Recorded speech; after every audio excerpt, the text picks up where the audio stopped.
C5 app download ചെയ്യൂ. കാണൂ മുഴുവൻ എപ്പിസോഡുകളും സൗജന്യമായി.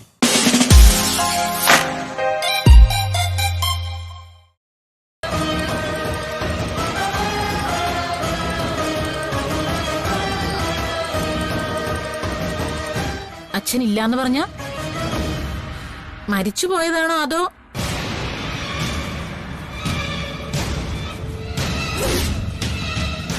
ശാരദേ?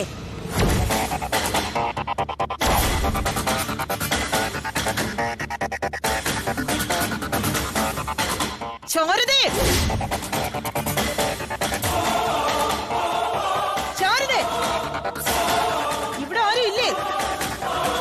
ശാരദേ,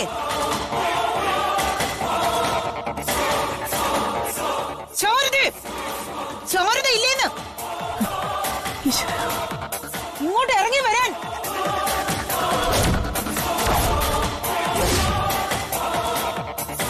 ഈ കടയും വീടും ഒഴിപ്പിക്കാൻ നമുക്ക് കൊട്ടേഷൻ തന്ന ഗോപാലകൃഷ്ണനില്ലേ, അയാളുടെ വരെ രാജേശ്വരി അല്ലേ അത്? അതെ, അറിയാം. ശാരദയെ വിളിക്കുന്നത് പുറത്തോട്ട് ഇറങ്ങി വരാൻ, അതോ അകത്തേക്ക് കയറി വരണോ ഞാൻ?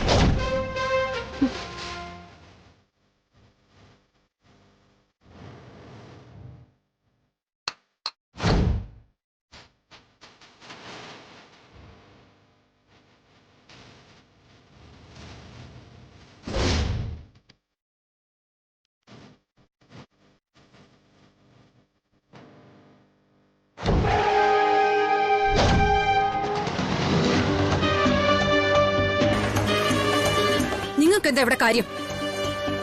ഇറങ്ങ വെളിയില്. നീ മാറടി അങ്ങോട്ട്. എനിക്ക് ചോദിക്കാനുള്ളത് നിന്റെ അമ്മയോടാ. രാജേശ്വരിക്ക് എന്താ വേണ്ടത്? എന്താ വേണ്ടെന്നോ? എന്താ ഇത്? എനിക്ക് വക്കീൽ നോട്ടീസ് അയച്ചിട്ട് വീട്ടിൽ കയറി ഒളിച്ചിരിക്കുവാണോടി നീ? ദേ, എന്റെ അമ്മയെ കയറി എടി പൊടിന്നൊക്കെ വിളിച്ചാലുണ്ടല്ലോ. വിളിക്കോടി, വിളിക്കും. വിളിക്കാനുള്ള കാര്യം ഉള്ളതുകൊണ്ട് തന്നെയാ വിളിക്കുന്നെ. 10 ലക്ഷം രൂപ വാങ്ങി കക്ഷത്തിൽ വെച്ചിട്ട് എനിക്കെതിരെ വക്കീൽ നോട്ടീസ് അയച്ചിരിക്കുക നീയും നിന്റെ അമ്മയും. അളിയാ, ചേച്ചീനെ അവിടെ പോയിട്ട് എന്താവുന്നു ആലോചിച്ചിട്ട് എന്നെ പേടിയാവുന്നു. ഇനി പേടിച്ചിട്ട് എന്താ കാര്യം? നീ എന്തിനാ അവളെ ഒറ്റയ്ക്ക് വിട്ടത്? തടയാൻ പാടില്ലായിരുന്നു. അത് കൊള്ളാം. ആ ശാലിനിയുടെ മുന്നിൽ പോയി ഞാനും കൂടെ പോയി തലവെച്ച് കൊടുക്കണമായിരുന്നല്ലേ. ഒന്ന് പോളിയാ. എല്ലാവർക്കും അവരവരുടെ തടിയാ വരുന്നത്. എനിക്കാണെങ്കിൽ ഇപ്പോഴേ പ്രശ്നന്റെ ചില പ്രശ്നങ്ങളുള്ളതാ.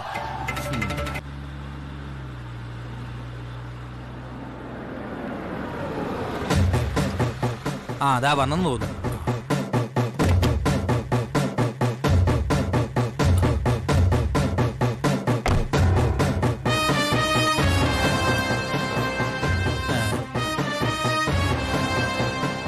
രാജേശ്വരി, എന്തായി രാജി? കുഴപ്പമൊന്നുമില്ലല്ലോ അല്ലേ? അല്ല, നിങ്ങൾ ഇവിടെ ഉണ്ടായിരുന്നോ? ഞാൻ കരുതി നിങ്ങൾ എപ്പോഴും ആ ചടങ്ങിന് പോയിട്ടുണ്ടാവൂന്ന്. ചടങ്ങോ? എന്ത് ചടങ്ങ്? നിങ്ങളുടെ മൂത്ത മകള് ശാരികയുടെ പെണ്ണ് കാണല്. അപ്പോ വിളിച്ചില്ലേ ശാരദ നിങ്ങളെ? അയ്യോ, കഷ്ടായി പോയല്ലോ ഗോപാലേട്ടാ. ദേ രാജേശ്വരി, നീ എന്നെ ഇങ്ങനെ ഊളനാക്കരുത്. 100% ഞാൻ നിന്റെ കൂടെ തന്നെയാ ഇപ്പോഴും നിൽക്കുന്നത്. അതിനിടയിൽ ഒരുമാതിരി ഇതുപോലത്തെ കുത്തുവർത്തമാനങ്ങൾ പറയരുത്. ശരിക്കും അവിടെ പെണ്ണുകാണലായിരുന്നു ചേച്ചി? വെറുതെ പറയുന്നല്ലോ. വെറുതെ ഒന്നും അല്ല. ശാരദ പയ്യനെയും വീട്ടുകാരെയും വിളിച്ചിരുത്തി സൽക്കരിക്കുന്നതിനിടയിലാ ഞാൻ ചെന്ന് കേറിയത്. എന്നിട്ട് എന്താവാൻ? വക്കീൽ നോട്ടീസ് വലിച്ചു കയറി ഞാൻ ശാരദയുടെ മുഖത്തെറിഞ്ഞു കൊടുത്തു.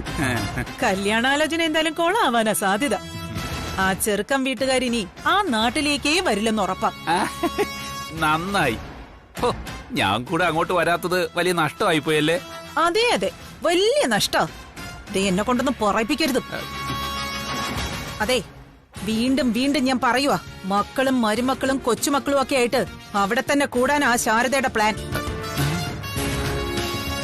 രാജേശ്വരിക്ക് അവകാശപ്പെട്ട ആ മണ്ണില്.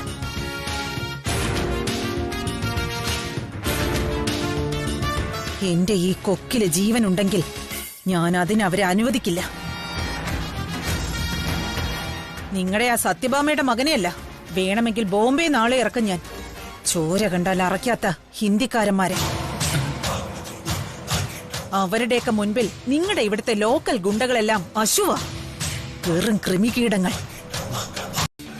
പല്ല് കടിച്ച് പൊട്ടിക്കല്ലേ രാജേശ്വരി. വയസ്സാം കാലത്ത് മുറുക്കാൻ ചവയ്ക്കാനെങ്കിലും ഉപകരിക്കണ്ടേ? പിന്നെ പെണ്ണുങ്ങളെ കൈവെക്കില്ല എന്നുള്ളത് പണ്ടേ വിഷ്ണുവിന്റെ ഒരു പോളിസിയാ. നിങ്ങളായിട്ട് ദൈവീതാവ്രതം തെറ്റിക്കരുത്. അപ്പൊ ഗോപാലകൃഷ്ണ പറഞ്ഞു വന്നത് എന്താന്ന് വെച്ചാ, ശാരദാമ്മയ്ക്കോ മക്കൾക്കോ ഇനിയൊരു ശല്യം ഉണ്ടാവാൻ പാടില്ലെന്നാണ്. അവിടെ നിന്ന് അവര് കുടിയൊഴിയാൻ പോകുന്നില്ല ഒരിക്കലും. ഈ വിഷ്ണുവാണ് ഇനി അവർക്ക് കാവൽ.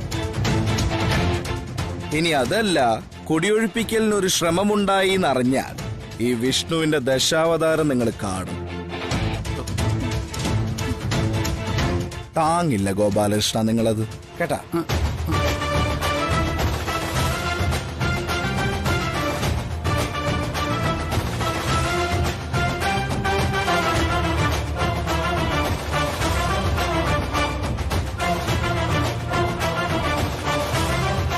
പിന്നെ വേറൊരു കാര്യം കൂടി.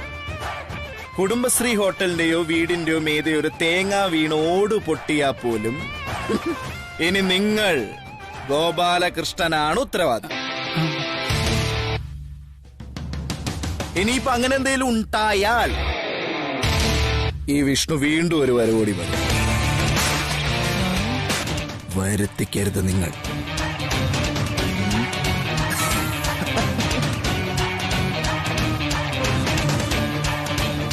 അപ്പൊ വരട്ടെ, എല്ലാം പറഞ്ഞതുപോലെ.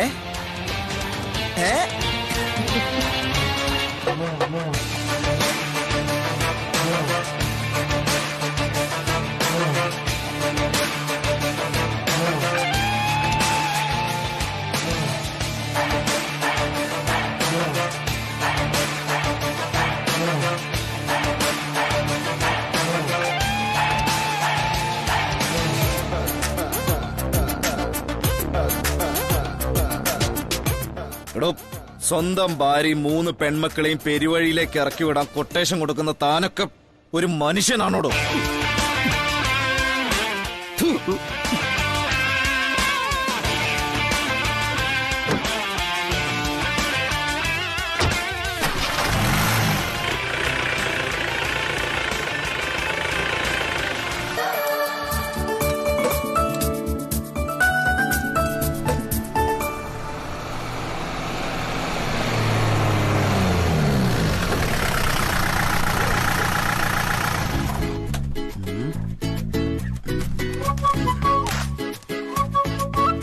ആശാനെ, എന്താടാ? ഞാൻ വരണോ? അതെന്ത് പറ്റി? അല്ല, ആശാന്റെ പെണ്ണിന് ഗിഫ്റ്റ് ഒക്കെ കൊടുത്ത് മണിയടിക്കാൻ ചെല്ലുമ്പോ നമ്മളവിടെ ഒരു അനാവശ്യമല്ലേ എന്നൊരു സംശയം. ഐ ശരി, പിന്നെ എന്തിനതിൽ ചാടിക്കേറി വന്നതാവോ? എടാ, ആത്മാർത്ഥ സുഹൃത്തുക്കൾ എന്ന് പറയണത് എന്തിനും ഏതിനും കൂടെ നിന്ന് സപ്പോർട്ട് ചെയ്യുന്നവരാ. അതിപ്പോ കൊല്ലാനായാലും ചാവാനായാലും പ്രേമിക്കാനായാലും അങ്ങനെ തന്നെയാ. അതിനാ കൊച്ചിന് ആശാനോട് പ്രേമൊന്നുമില്ലല്ലോ. എടാ അതിനല്ലേടാ പ്രീതി എന്ന ഈ സാരിയും കൊണ്ട് ഞാൻ ഓടിപ്പിടിച്ച് വന്നത്. എടാ, ഈ പെണ്ണുങ്ങളെന്ന് പറഞ്ഞ അത്ര വലിയ സംഭവമൊന്നല്ല. ഒരു സാരി, ഒരു ചുരിദാറ്, ഒരു വള, ഒരു മാല, ഇതൊക്കെ കൊടുത്താ മതി നമ്മളിലേക്ക് ഇങ്ങനെ ശ്രദ്ധ വന്നോളും. അത് ആശാന് പെണ്ണുങ്ങളെ കുറിച്ച് അറിഞ്ഞൂടാത്തോണ്ടാ. ഒരു സാരിയിലും ഒരു മാലയിലും ഒരു പെണ്ണും ഒരു ശ്രദ്ധയും തരില്ല. സാരിയും മാലയല്ല, നമ്മുടെ സംസാരവും നമ്മുടെ പ്രവൃത്തിയുമാണ് അവര് നോക്കുന്നത്. അത് നല്ലതാണെങ്കിൽ അവരൊരു ശ്രദ്ധ തരും, അത്രേ ഉള്ളൂ. കൊച്ചു കള്ളൻ, എനിക്ക് അറിഞ്ഞൂടാത്ത പോലെ. അതെ, എന്റെ ഡയലോഗ് നീ അടിക്കണ്ട കേട്ടാ. ഞാനാണ് ഹീറോ, നീ എന്റെ കയ്യാളാ, മനസ്സിലായ? ഞാൻ ഹീറോയിനെ വളച്ചെടുത്ത് ഒരു റൊമാൻറ്റിക് ട്രാക്ക് ഉണ്ടാക്കാൻ ഒരു സാരി കൊടുക്കുന്നു. അവൾ അതിൽ സന്തോഷിച്ച് ഐ ലവ് യു എന്ന് പറയുന്നു. തുടർന്നൊരു സോങ്. ലൊക്കേഷൻ കാശ്മീരിലെ നീലത്തടാകങ്ങൾ വേണോ അതോ സ്വിറ്റ്സർലൻഡിലെ പുൽമേടുകൾ വേണോ നീ ഇരുന്ന് ആലോചിക്കേ. ഞാനിതാ വരുന്നേ.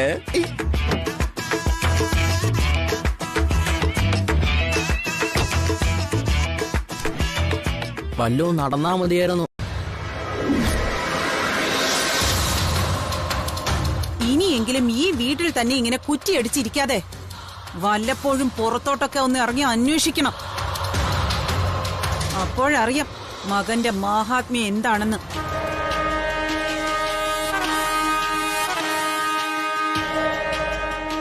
ഇല്ലെങ്കിൽ മകൻ ചിലപ്പോ ആ 7ാം കിട ചായക്കടക്കാരിയുടെ മക്കളിലൊന്നിനെയും തലയിൽ കയറ്റി വെച്ച് ഈ നടപ്പടി കേറി വരും, നിങ്ങളെ നശിപ്പിക്കാൻ. അതോർത്ത നിങ്ങക്ക് കൊള്ളാം, അത്ര തന്നെ.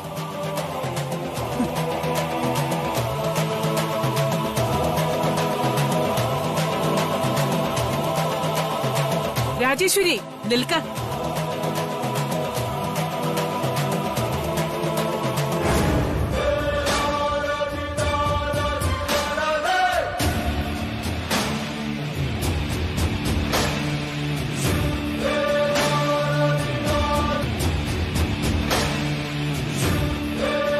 സത്യഭാമയുടെ വാക്ക് ധിക്കരിച്ച് ഏതെങ്കിലും അലവലാതി പെണ്ണുങ്ങളുടെ കൂടെ ആരെങ്കിലും ഊരു ചുറ്റുന്നുണ്ടെങ്കിൽ അതെന്റെ മകനാവില്ല.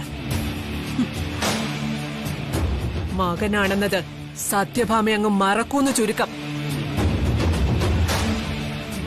നീ ആ നിൽക്കുന്ന തെങ്ങ് കണ്ടോ? നീ പറഞ്ഞതുപോലെ ഏതെങ്കിലും വഴിപിഴച്ച ചായക്കടക്കാരെയും തലയിൽ താങ്ങി അവൻ ഇവിടെ വന്ന് കേറിയ അതിന്റെ ചുവട്ടിലായിരിക്കും പിന്നെ അവന്റെ ഉറക്കം. ജീവനില്ലാതെ വെട്ടി മൂടും ഞാൻ അവനെ. പിന്നെ സത്യഭാമയ്ക്ക് അങ്ങനെ ഒരു മകനില്ല. ഒപ്പം ആ ചായക്കടക്കാരിയുടെ സർവനാശവും. അതൊക്കെ നിങ്ങളുടെ ഇഷ്ടം പോലെ. ഞാൻ ചിലതറിഞ്ഞു വന്ന് പറഞ്ഞു. ഇനിയെല്ലാം സത്യാമ്മ തന്നെ അങ്ങ് തീരുമാനിച്ചാ മതി. ഞാൻ പോണം.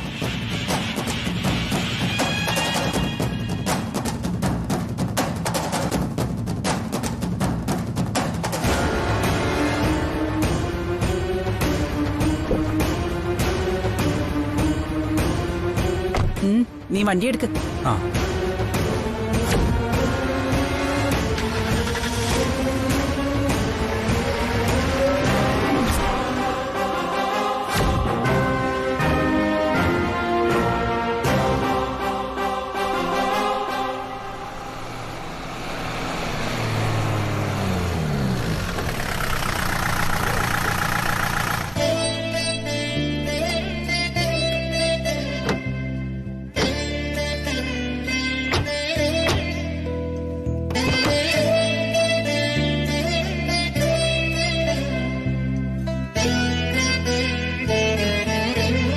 സുഷ്,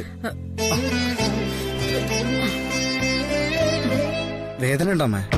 ഇല്ല മോനെ, ചെറിയൊരു നീറ്റലുണ്ട്. മരുന്ന് പുരട്ടിയല്ലേ ഉള്ളൂ. അതല്ലേ ഡോക്ടർ ഉടനെ പൊക്കോളാൻ പറഞ്ഞത്. അല്ല അമ്മ വീട്ടിലേക്കല്ലേ? അയ്യോ അല്ല, കടയിലാരും ഇല്ലല്ലോ, കുറച്ചേരം അങ്ങോട്ടിരിക്കാം. വാ മോളെ.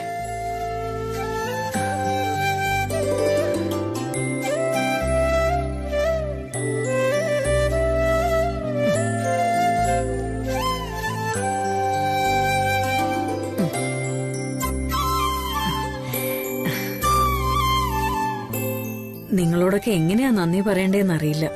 ഏയ്, എന്റെ അമ്മയ്ക്ക് വേണ്ടി ഞാൻ ചെയ്യേണ്ടതല്ലേ ചെയ്തേ. ഇതിന് നന്ദി പറയണമെന്നില്ല അമ്മേ. അപ്പോ ഞങ്ങൾ ഇറങ്ങട്ടെ. ശരി മോനെ. ശരി. അല്ല, ഇത് നിങ്ങൾ കൊണ്ടുവന്നല്ലേ? ഇങ്ങ വന്നേക്കൂ.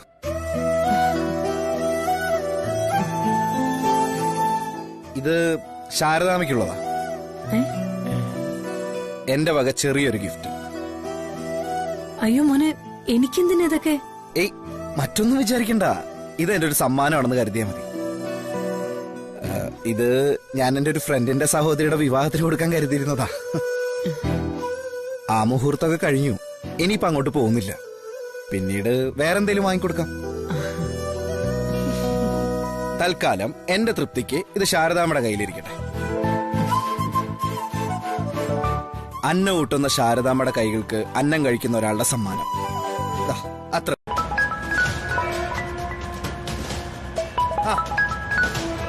എന്താടേ? ഹലോ ഏട്ടാ, ഏട്ടനിപ്പോ എവിടെയുണ്ട്? ഞാനിതേ തിരിച്ചു വന്നോണ്ടിരിക്കുക. എന്തുപറ്റി? ശാലിനിക്ക് ഗിഫ്റ്റ് കൊടുക്കാൻ ഞാൻ തന്ന ആ സാരിയോ? അതടി, ശാലിനി അവിടെ ഉണ്ടായിരുന്നില്ല. അതിനു പകരം ആ സാരി ഞാൻ ശാരദാമ്മയ്ക്ക് കൊടുത്തിട്ട് പോന്നു. കൊടുത്തോ? ആ, കൊടുക്കാൻ വേണ്ടിട്ടല്ലേ നീ തന്നത്. അയ്യോ ഏട്ടാ, അബദ്ധം പറ്റിയല്ലോ. ആ സാരി ഇപ്പൊ അമ്മയ്ക്ക് വേണമെന്ന്. സുസ്മിതയ്ക്ക് കൊടുക്കാൻ വേണ്ടി അമ്മ വാങ്ങി സൂക്ഷിച്ചു വെച്ച സാരി അത്. അവൾക്കോ? അതാ ഏട്ടാ പ്രശ്നം. അമ്മയോട് ഇനി ഞാൻ എന്ത് മറുപടി പറയും? എന്ന് ചോദിച്ചാ ഞാൻ ആ സാരി കൊടുത്തുപോയില്ലേ, അതിനിപ്പൊ എങ്ങനെയാ തിരിച്ചു ചോദിക്കുന്നേ? ഏത് നേരത്തെ എനിക്കതെടുത്ത് തരാൻ തോന്നിയത് ദൈവമേ. എടി നീ ഒന്ന് സമാധാനമായിട്ട് ഇരിക്കേ, നമുക്ക് എന്തെങ്കിലും ചെയ്യാം. ഞാൻ അത് ഉടനെ അവിടെ എത്തി. ആ നീ വെച്ചു. ഏട്ടാ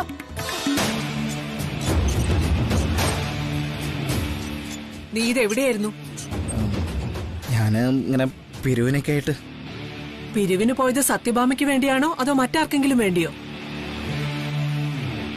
അതെന്താ അമ്മ അങ്ങനെ ചോദിക്കുന്നേ? ഞാൻ വേറെ ആർക്കെങ്കിലും വേണ്ടി ജോലി ചെയ്യുന്നുണ്ടോ? അത് നീ വേണം പറയാൻ.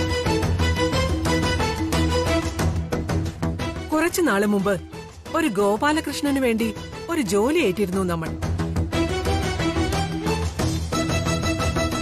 അയാളുടെ പേരിലുള്ള ഭൂമി കുറച്ച് ഗുണ്ടാ പെണ്ണുങ്ങൾ ചേർന്ന് കൈയേറിയെന്നും അത് ഒഴിപ്പിച്ചു കിട്ടണമെന്നുമായിരുന്നു അയാളുടെ ആവശ്യം. പോലീസിലോ കോടതിയിലോ പോയാൽ അത് റവന്യൂ തർക്കമായി വർഷങ്ങളോളം നീളും. പെണ്ണുങ്ങളായതുകൊണ്ട് നിയമം അവരുടെ കൂടെ നിൽക്കും. അപ്പൊ പിന്നെ ആണെന്നോ പെണ്ണെന്നോ ഭേദമില്ലാത്ത ഈ സത്യഭാമയ്ക്ക് മാത്രമേ നീതി നടപ്പിലാക്കാനുള്ള ശേഷിയും സാമർഥ്യവുമുള്ളൂ എന്ന് വിശ്വസിച്ചിട്ട് അയാൾ നമ്മളെ സമീപിച്ചത്.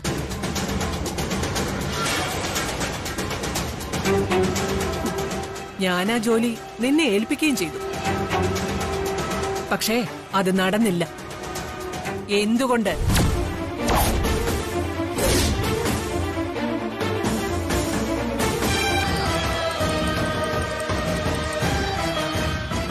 എന്താ അമ്മേ, കാലിന്റെ വേദന കുറവില്ല ഇപ്പോഴും? കാലിനല്ല മോളെ വേദന, മനസ്സിനാ. നീ കണ്ടതല്ലേ ആ രാജേശ്വരി വന്ന് ഭീഷണിപ്പെടുത്തിയിട്ട് പോയത്?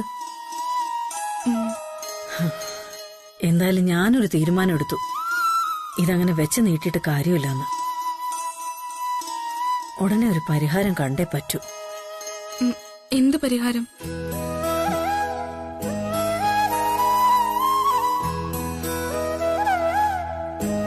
$10 ലക്ഷം കളവ് പോയ കാര്യം ഗോപാലേട്ടനോടും രാജേശ്വരിയോടും പറയണോ എനിക്ക്? അമ്മ അത് അതല്ലാതെ വേറെ വഴിയില്ല മോളെ. നാട്ടുകാരുടെ മുന്നിൽ വെച്ച രാജേശ്വരി $10 ലക്ഷം കാര്യം വിളിച്ചു പറഞ്ഞത്. ഭാഗ്യത്തിന് ശാലിനി അത് ശ്രദ്ധിച്ചില്ല. പണം കിട്ടിയില്ലെന്നുണ്ടെങ്കിൽ രാജേശ്വരി എന്തൊക്കെ കുഴപ്പങ്ങളാ ഉണ്ടാക്കാൻ പോകുന്നതെന്ന് വല്ല ഊഹമുണ്ടോ നിനക്ക്? ഇപ്പോഴാണെങ്കിൽ ശാലിനി ഇവിടെ ഇല്ല. ഇതേ ഉള്ളൂ ഞാൻ നോക്കിയിട്ടൊരവസരം. പക്ഷേ പണം കളവ് പോയെന്ന് അവരോട് പറഞ്ഞതുകൊണ്ട് എന്താ അമ്മ ഗുണം? പ്രത്യേകിച്ച് ഗുണം കാണില്ലായിരിക്കും. ഒപ്പം അവരത് വേണ്ടാന്ന് വെക്കില്ലെന്നും അറിയാം. പക്ഷെ ഒരു മനസ്സലിവ് തോന്നി അല്പ സാവകാശം തന്നാലോ? അങ്ങനെ ഉണ്ടാവുന്ന അമ്മയ്ക്ക് തോന്നുന്നുണ്ടോ? ഇപ്പോഴേ ആ വക്കീൽ നോട്ടീസിന്റെ പേരിൽ കത്തിപ്പൊങ്ങി നിൽക്കുക ആ രാജേശ്വരി. അതിന്റെ ഇടയിൽ ഇതും കൂടി ചെന്ന് പറഞ്ഞ എല്ലാം അറിയാം മോളെ. പക്ഷെ നിവൃത്തികേടായി പോയില്ലേ? ഒരിറ്റ് കനിവിന് വേണ്ടി ഭൂമിയോളം താന്നു നോക്കാം നമുക്ക്. എന്റെ മക്കളുടെ കിടപ്പാടത്തിന് വേണ്ടിയല്ലേ? അതിനുവേണ്ടി എന്ത് ചെയ്യാനും ഞാൻ തയ്യാറാ. ചാകണമെങ്കിൽ ചാകാൻ വരെ.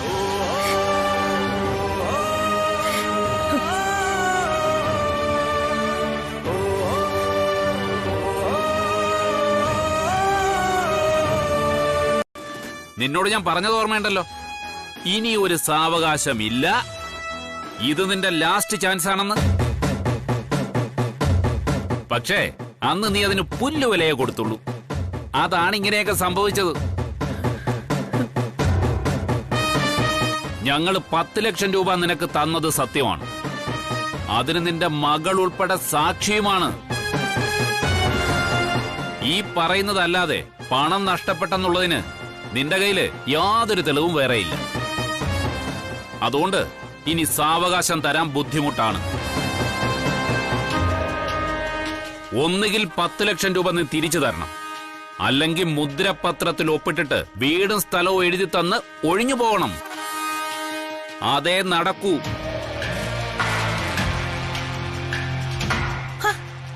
എന്താ ഗോപാലേട്ടാ ഇത്? തീരെ മനസാക്ഷിയില്ലാതെ പെരുമാറുന്ന എന്തിനാ? ശാരദാമ്മ ഒരു പാവ സ്ത്രീയല്ലേ? ആ 10 ലക്ഷം രൂപ മോഷണം പോയെന്ന് ശാരദാമ്മ പറയുന്നത് സത്യമാണെങ്കിലോ? നേരത്തെ ആണെങ്കിൽ മുദ്രപത്രത്തിൽ ഒപ്പിട്ട് കഴിയുമ്പോ ശാരദാമ്മയുടെ കയ്യിൽ 10 ലക്ഷം രൂപയെങ്കിലും ഉണ്ടാകുമായിരുന്നു. അത് വെച്ച് അവർക്ക് വേറെ എവിടെയെങ്കിലും വീട് വാടകയ്ക്ക് എടുക്കുകയോ ഹോട്ടൽ തുടങ്ങുകയോ ഒക്കെ ചെയ്യായിരുന്നു. ഇപ്പോ കയ്യില് കാശില്ലാതെ പ്രായപൂർത്തിയായ 3 പെൺമക്കളെയും കൊണ്ട് അവരെങ്ങനെയാ തെരുവിലേക്ക് ഇറങ്ങുന്നേ? പറയുന്നതിനൊരു മനുഷ്യത്വമൊക്കെ വേണ്ടേ നിങ്ങൾക്ക്? ഹലോ രാജേശ്വരി, നീ എന്തായി പറയുന്നത്? ഞാൻ പറയുന്നത് എന്റെ മനസ്സിൽ തോന്നിയ കാര്യോ. ഞാനൊരു പെണ്ണാ ഗോപാലേട്ട. ഗോപാലേട്ടന്റെയും കൂടി ചോരയല്ലേ ആ പെൺമക്കള്. അത് വേണം നിങ്ങൾ മറക്കാതിരിക്കാൻ. അല്ല, നമ്മളിപ്പോ എന്ത് ചെയ്യണമെന്നാ രാജേശ്വരി നീ പറയുന്നത്? സാവകാശം കൊടുക്കണം ഗോപാലേട്ട. ആ 10 ലക്ഷം രൂപ തിരിച്ചു കൊണ്ടുതരാൻ സാവകാശം കൊടുത്തേ തീരൂ. അതാ അതിന്റെ ഒരു മനുഷ്യത്വം.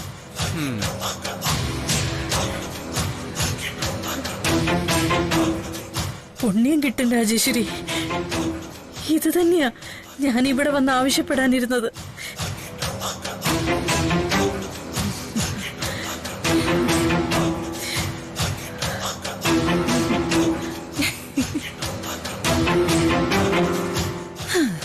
സോറി, നിങ്ങളുടെ ആ പുണ്യം ഇവിടെ എടുക്കുന്നില്ലല്ലോ. പകരം വേറൊരു കണ്ടീഷനിലാ ഞാനീ സംസാരിക്കുന്നത്. നിങ്ങക്ക് സാവകാശം തരാൻ റെഡിയാ ഞാൻ. പക്ഷേ ഈ രാജേശ്വരിയുടെ കാലിൽ കെട്ടിപ്പിടിച്ച് നിങ്ങൾ മാപ്പ് പറയണം.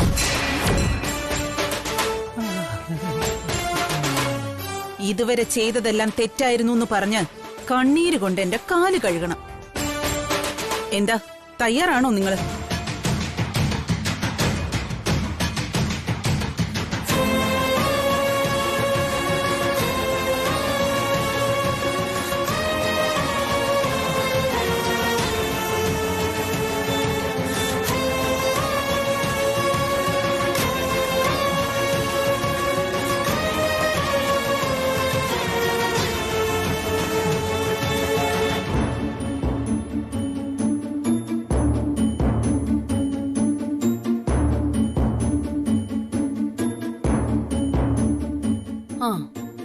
അല്ല, അമ്മ ഇവിടെങ്ങും കാണുന്നില്ലല്ലോ ചേച്ചി.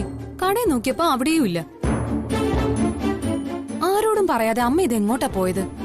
ഏയ്, അങ്ങനെ ദൂരത്തൊന്നും പോയി കാണില്ല. ഒന്നാമത് കാല് പൊള്ളിയിരിക്കുവല്ലേ അമ്മയുടെ. കാല് പൊള്ളിയെന്നോ? എങ്ങനെ? അത് വലിയ പ്രശ്നമൊന്നുമില്ല.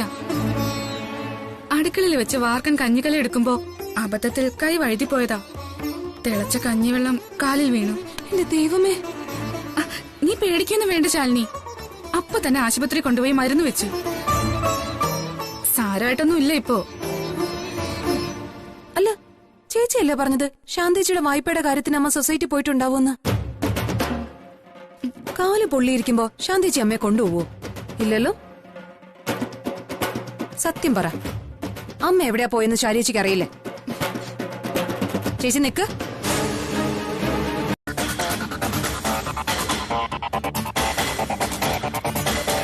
കാണണമല്ലോ, അതാണ് ഈ രാജേശ്വരി. എടാ, ഓടുന്ന പട്ടിക്ക് ഒരു മുഴം മുമ്പേന്നാ പ്രമാണം. ശാരദ ഇപ്പോ ഓടിക്കൊണ്ടിരിക്കുവാ, കാലുവെന്ത നായയെ പോലെ. ഓടി ഓടി തളർന്നു വന്ന് വീഴാൻ പോകുന്നത് ഈ രാജേശ്വരിയുടെ കാൽക്കൽ തന്നെയാ. അന്നത്തേക്ക് ഞാൻ കരുതി വെച്ചിരിക്കുക അവക്ക് കൊടുക്കാനുള്ള ചവിട്ട്. രാജേശ്വരിക്ക് മുൻപിൽ താൻ എത്ര ചെറുതായിരുന്നു അന്ന് അവക്ക് മനസ്സിലാവും. ഭൂമിയിൽ ഒരു അടയാളം ബാക്കി വെക്കാതെ ചവിട്ടി തേച്ചു കളയും ഞാൻ ആ പുഴുവിനെ. ആ നിമിഷം കാത്തിരിക്കോ ഞാൻ.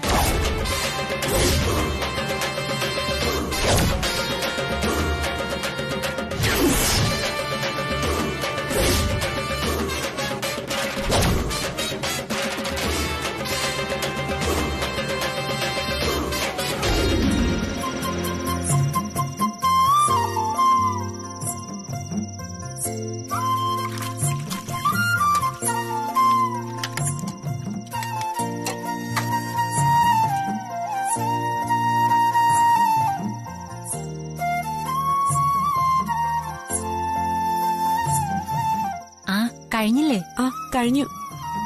നീ ഈ തട്ടൊന്ന് അടച്ചേ. ആ ശരി.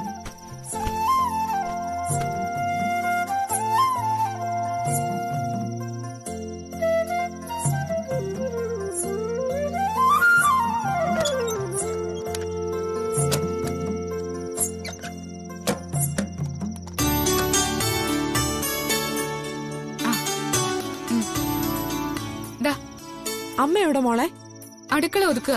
നിങ്ങളോട് പൊക്കോളാൻ പറഞ്ഞു. അപ്പൊ കഥവ് പൂട്ടണ്ടേ? ഞങ്ങള് ചെയ്തോളാം. ശ്യാം ഇപ്പൊ വരും. വാ. ശരി മോളെ.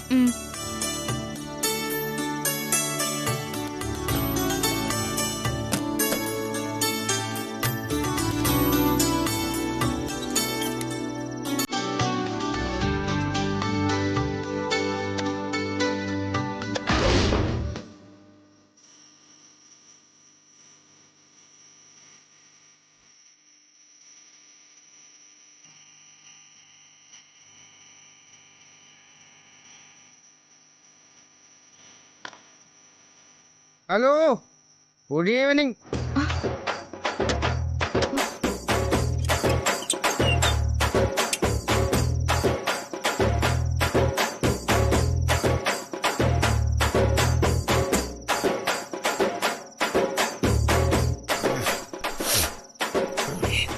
സാറോ? ആ അതെ, രാജീവ് രംഗനാഥ്. താനിവിടെ കാണുമെന്ന് ഞാൻ പ്രതീക്ഷിച്ചില്ല. ഞാൻ കരുതി പൊയ്ക്കാണോന്ന്. ഞാനെങ്ങോട്ട് പോവാനാ?